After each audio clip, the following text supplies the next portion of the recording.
Kansas. There's been movies about Stoll, rumors about Stoll. Well, what's the real story behind it? So here is story number 1 on Halloween week. Okay, let's talk, Devan. Everybody knows about the story of Stoll, Kansas. So I've heard, no, it started by a bunch of college kids. Yes, it's true. What's your story? Well, there is the theory that it was started back in the 70s by some KU students, but as with most urban legends, you kind of start with a little bit of truth, and then it gets elaborated throughout the years, kind of like a game of telephone.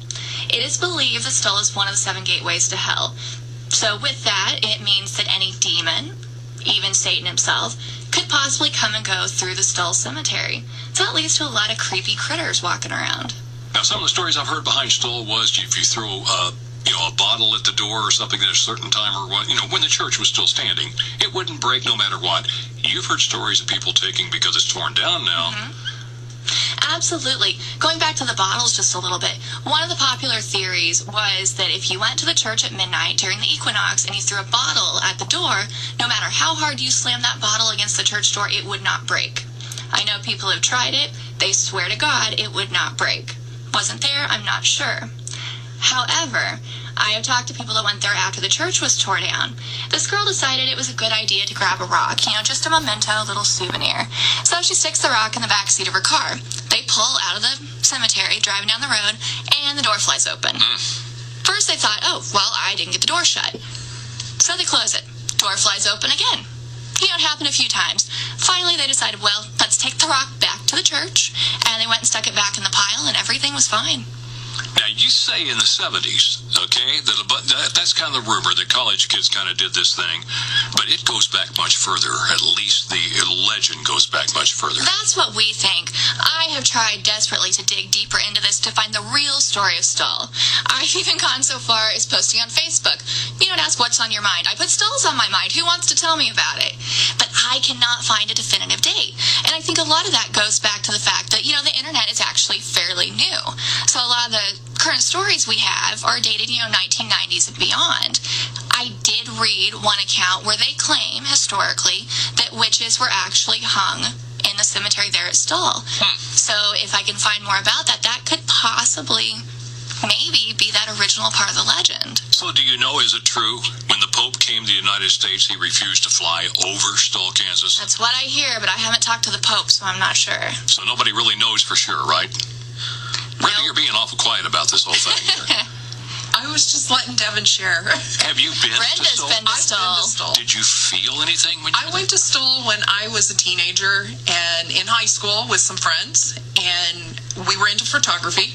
Thought, let's go to Stoll, take some pictures, see if we, see what shows up, see if anything happens, see if we get some cool photos.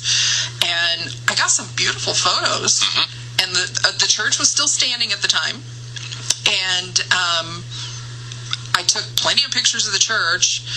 It wasn't raining, so I don't know if the rain, because that's another theory, is that if it rains, the water won't come in through there's no ceiling. Right. So the theory is if it rains, the church is always dry. It's always dry inside.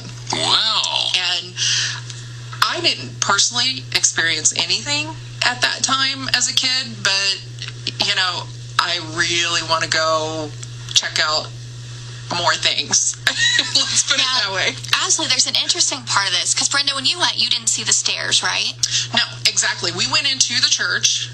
We had heard that there's this stairway to hell, right, and all this, and I've even had a couple of people come up to me and tell me when we're at events in multiple places, I went down the stairs and my brother went with me and he went back up and I didn't come up for 2 hours.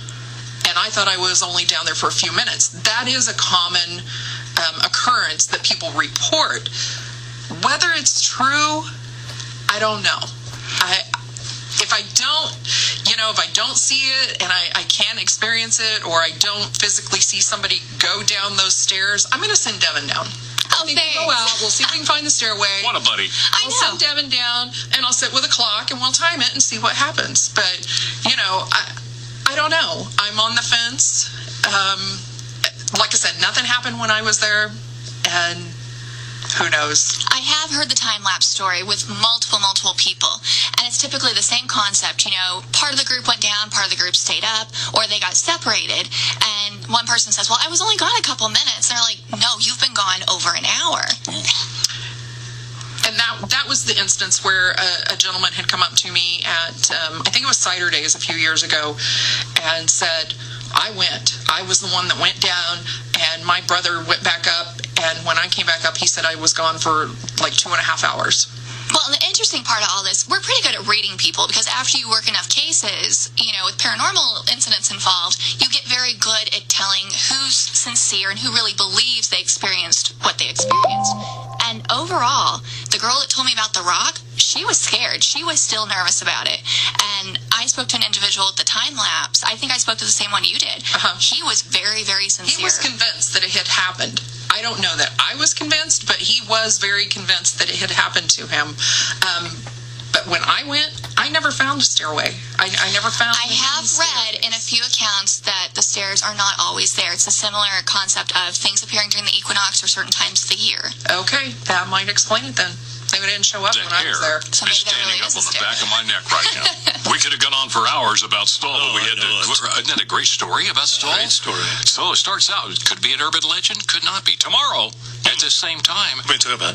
we're going to talk about the Rochester Cemetery and the albino. Oh, lady that wanders around up there. Selfies are nothing new.